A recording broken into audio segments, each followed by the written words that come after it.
Façade historique, fontaine et douceur méditerranéenne.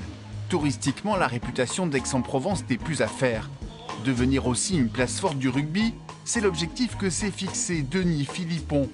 Le fondateur de Voyage Privé et président de Provence Rugby depuis 6 ans, et il voit grand pour son club, 4e budget de Pro D2.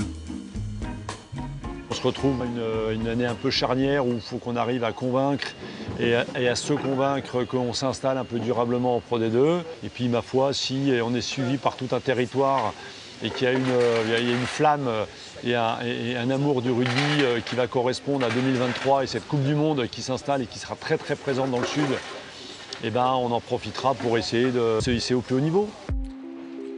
Vendredi 10h30, stade Maurice David. Provence Rugby répète ses gammes. 12 arrivées à l'intersaison et des recrues de poids comme Johan Montes, Ikero Forbes ou Bertrand Guiry, ex-Biarro. Un effectif plus dense pour Romain Sola, qui voit grandir le club depuis 2016. Plus d'expérience, plus de profondeur. Voilà, le groupe a été étoffé à l'intersaison et voilà, comme je t'ai dit, on a bien bossé pendant cette préparation et aujourd'hui, voilà, on récolte un peu les fruits de notre préparation. Dernier moment de relâchement pour Fabien Cibré. Il est promu manager cette saison.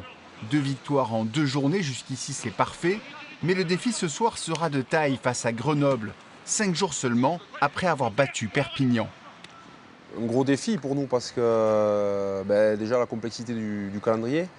Démarrer à Mont-de-Marsan, enchaîner avec 2 réceptions des deux équipes du top 14 donc qui descendent en Pro D2. Les clés de ce match, ça va être déjà notre capacité à résister physiquement sur 80 minutes, ce qui sera très certainement difficile pour nous. Busy, Edwards, Monroe, 14h, on se prépare aussi en coulisses. Jean-Pierre et Claude, les 2 intendants, sont aux petits soins pour les joueurs. C'est là, nous on rentre vraiment dans le match. Les joueurs sont à la sieste, nous on commence le match, là on est déjà parti. 17h30, premier strap pour les Aixois.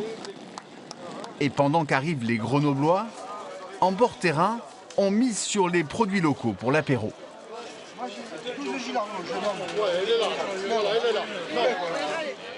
Une mise en bouche plus facile à digérer que l'entame de match. 2e minute, Gaëtan Germain attaque la ligne. Un plaquage manqué, Clément Anseli est au soutien et n'a plus qu'à conclure l'action. 7-0 avec la transformation. Aix n'arrive pas à mettre son jeu en place et se met souvent à la faute. Germain sort vainqueur du duel de buteurs qui l'oppose à Clément Darbaud. 3 pénalités réussies à 1. Grenoble vire en tête 16-3 à la pause. On arrive à marquer rapidement, ça nous a bien mis dans le match. Et après, on fait rien d'extraordinaire, pas énorme de rythme, mais on est vachement appliqué. On sort bien de notre camp. Et du coup, on est devant, donc c'est le bon match à l'extérieur pour l'instant. Fabien Cibré opère 2 changements dès la reprise, mais Aix n'y arrive toujours pas. Et c'est Grenoble pourtant à 14 après un jaune pour Kubriashvili qui manque de peu le 2e essai. 19-3 pour les Isérois à l'heure de jeu. Provence Rugby se montre enfin dangereux. Thomas Lasselle s'arrache pour aplatir. 10-19 et les Provençaux emballent le match. 65e, Florent Massip a l'occasion de ramener les siens à 6 points. C'est manqué. 8 minutes plus tard, Tofa plie le match avec le 2e essai grenoblois.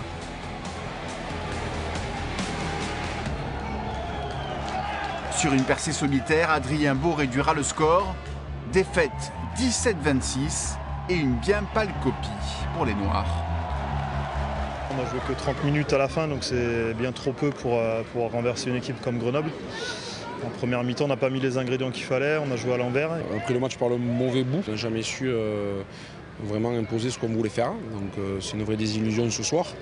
Mais une victoire totalement logique de Grenoble et voilà, au boulot.